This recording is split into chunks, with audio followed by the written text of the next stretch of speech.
Naikasa itong Rally for Peace bunga noong opinyon ng ating Pangulo, ng President Ferdinand Marcos Jr. Nung sinabi niya na, to paraphrase what he said, this will not benefit even a single Filipino. So, yun ang aming panawagan. Let's focus on what benefits every Filipino. Walang binanggit kanina, wala rin akong babanggitin. Kung sino ang sa tingin nila ay sila iyon, ay sana lahat tayo, bumalik lang tayo doon sa pagpapatawaran, sa pagkakaisa, sa awa sa isa't isa, sapagkat may mas malaking konteksto, may mas mabigat na suliranin na yun ang talagang dapat na inuuna, lalo na nung mga inihalal natin.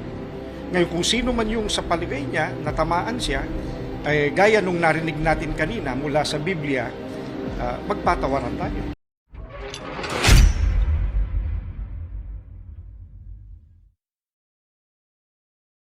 Nagpasya ang Iglesia ni Cristo na isagawa itong National Rally for Peace sapagkat nararamdaman namin at nakikita na kailangan na sabihin sa sambayan ng Pilipino,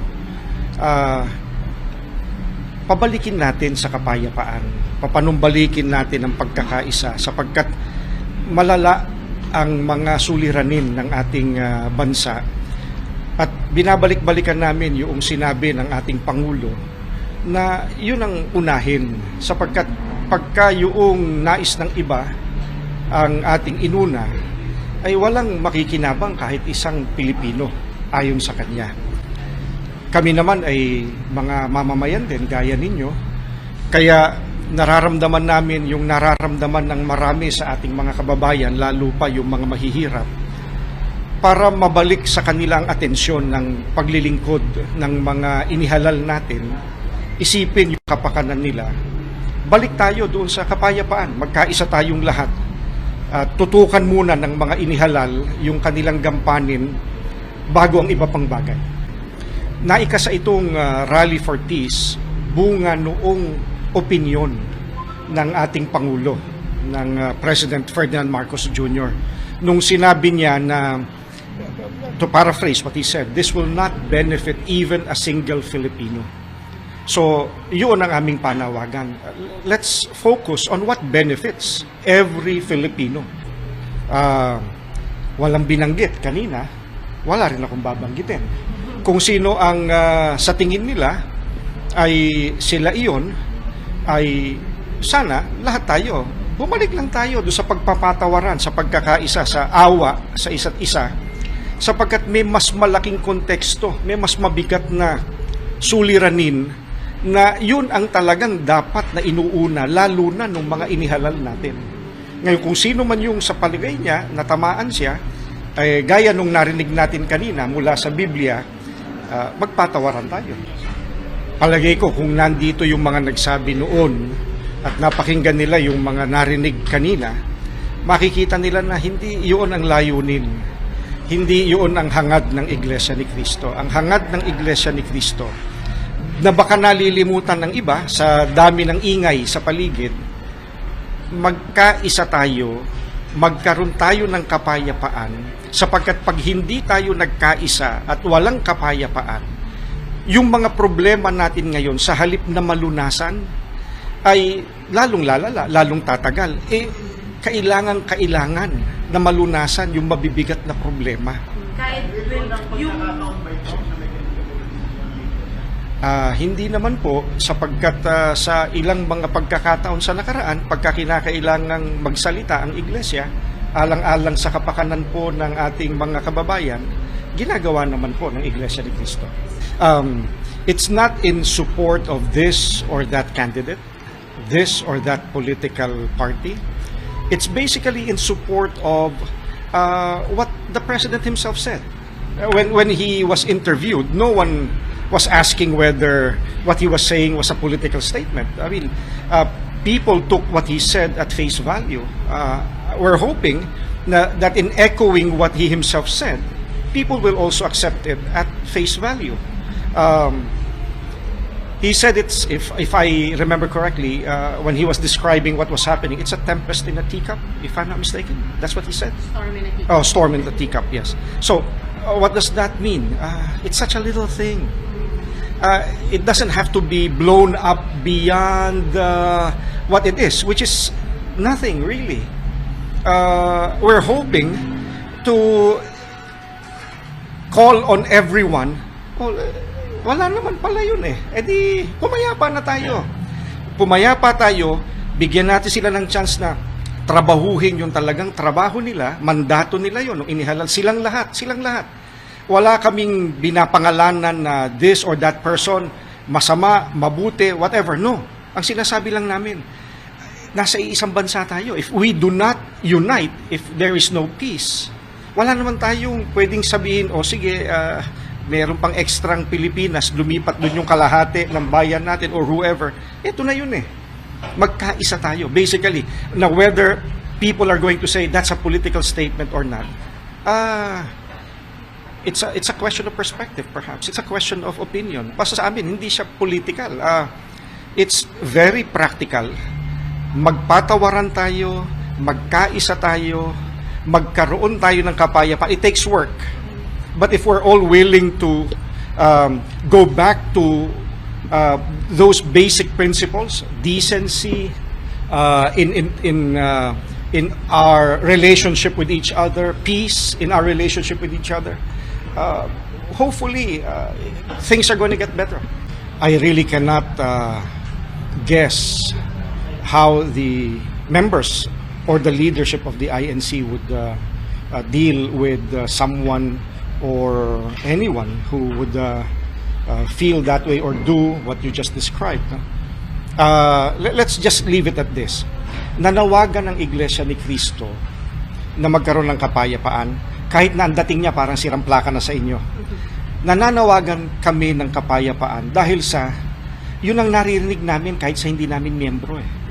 So, kung kung ano pang iniisip nila, kung talagang nakikinig sila sa sinasabi ng ating mga kababayan, hopefully, pahalagahan nila yon, yung sinabing iyon, na baka naman pwede, magkasundo tayo pare-pareho, baka naman pwede magkaisa tayo, baka naman pwede magkaroon ng kapayapaan. Wala namang dapat pag-awayan kung tutuusin eh. Wala namang dapat na dahil lang sa ganito o ganyang issue ay magkasira-sira tayo. Sana man lang kung pagka hindi nagkaroon ng kasunduan, 2 tao lang ang involved, 3 tao lang involved. Hindi eh. Buong Pilipinas, buong bayan natin ang involved eh. Well, for one thing, we said this is open to the public and they're still part of the public. We did not invite specific people, specific persons, specific politicians, specific groups to come.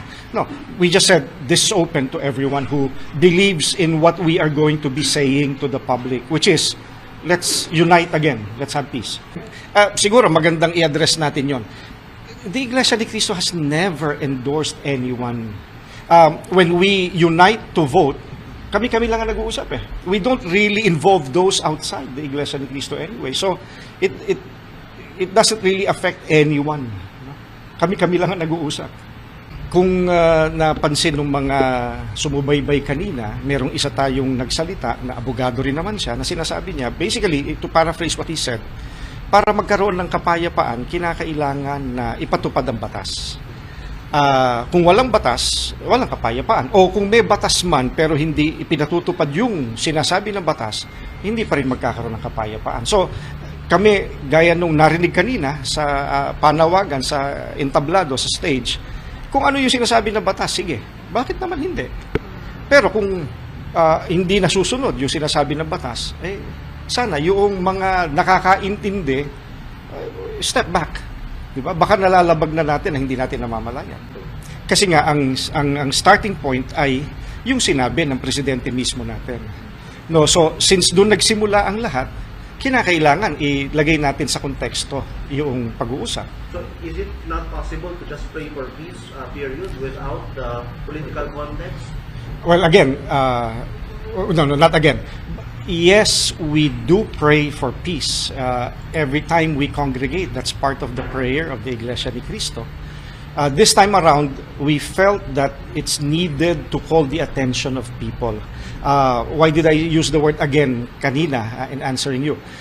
I understand that some would think this is political, no? But it's not. As far as we're concerned, it's not. It's something moral, actually. It's something that all of us are morally bound to uphold. Magkaroon tayo ng kapayapaan, magkaroon tayo ng pagkakaisa. Those are assumptions that they're making. The one who makes assumptions, especially if it's not just an assumption, if it's something that you say out loud, you should provide proof for that.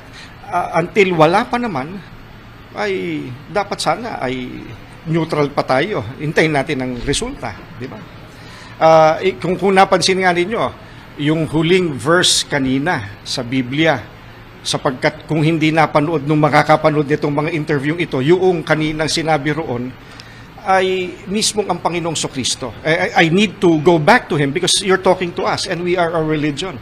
Ang Panginoong Sokristo, meron siyang hinarap na nahuli na talagang gumagawa ng kasalanan. Pero in the end, ano ang sabi niya? Ako hindi kita hinahatulan, pero huwag ka na magkasala. Yun, nahuli na talaga sa paggawa ng kasalanan. Kung hindi pa naman, lalong dapat maging maingat tayo. Di ba? Hindi tayo dapat unang bumato doon sa wala pa naman palang napatutunayan. Kaya, hindi namin gagamitin yung terminong morally questionable o kaya ay ano pa ba mga karaniwang adjectives na ginagamit. Mahirap dahil sa kung ang Panginoong Hesukristo nga sino ba naman kami para lumampas sa sinabi ng Panginoong Hesukristo? Hindi namin pwedeng gawin yun. Well, I suppose they should be the ones explaining why they did what they did or why they said what they said. No, I wouldn't try to explain their position for them.